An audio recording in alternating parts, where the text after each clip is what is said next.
I believe there is no reason for the Fed to mess with this and hurry with the rates. Efthivoulos Grigoriou, JFD Brokers.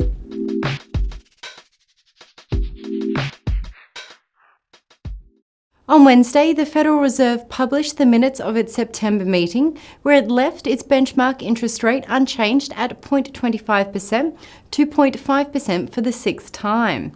Fed officials continue to be divided, with some fearing a sharp uptick in inflation could arise if rates stay too low. How likely do you think a rate hike will be for December? Okay. Under Fed Chair Janet Yellen, the central bank has made it clear that its actions are going to be informed by the data. So pure and simple, the Fed will not raise interest rates at its next policy meeting because the economic data simply doesn't warrant an increase.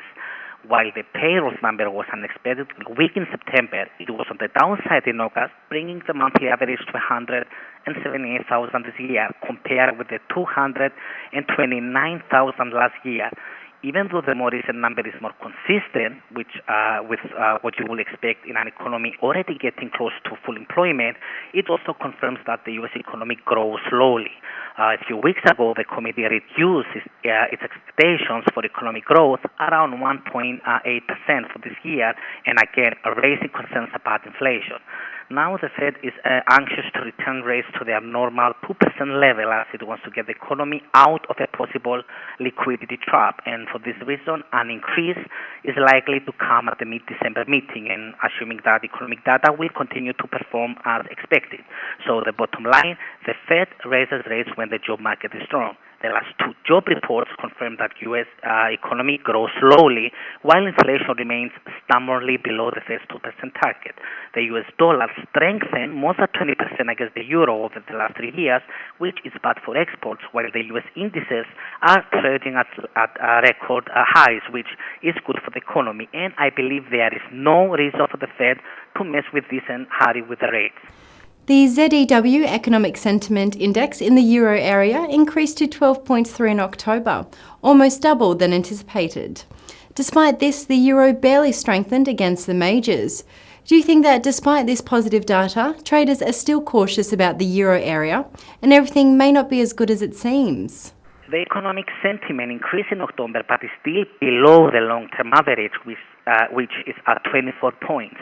Even though the improved economic sentiment is a sign of a relatively robust economic activity in the Eurozone as a whole, should not distract from existing political and economic risks. And in particular, there is concerning the German and Italian banking sectors, which are currently burdening to the economic outlook. Now, the share currency has bounced back in a sustained fashion from the mid-summer shock of the UK's Brexit vote, but I will expect the euro to remain under pressure for the rest of the year, with the main themes to be firstly the Brexit and secondly the conditions in the financial sector. Traders were watching China inflation data for September closely. It was largely expected that this would show that China was on the mend. This was reflected in figures released today, which showed that inflation increased by 1.9% in September, which was above market expectations. Do you think this data is an accurate representation of the current health of the Chinese economy?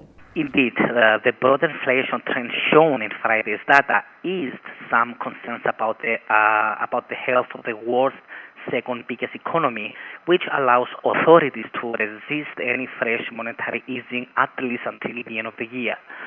It should be noted that the People's Bank of China has not adjusted interest rates since October 2015, and I do not expect any short-term easing steps, as focus remains on reduction of industrial overcapacity and stemming credit risks, which in my view is what are holding them back from further easing.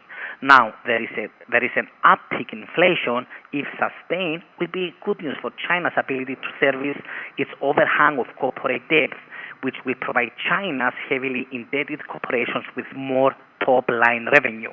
And this comes after China's manufacturing sector expand again in September, which may indicate sustained positive momentum, while the industrial production rose 6.8% back in March, which is the fastest pace in 9 months.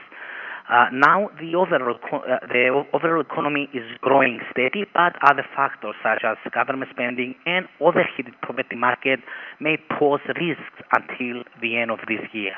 Thank you, Efthivoulos, for your time and insight. That's all for today's weekly wrap-up, but stay with us here on Dukascopy TV for plenty more.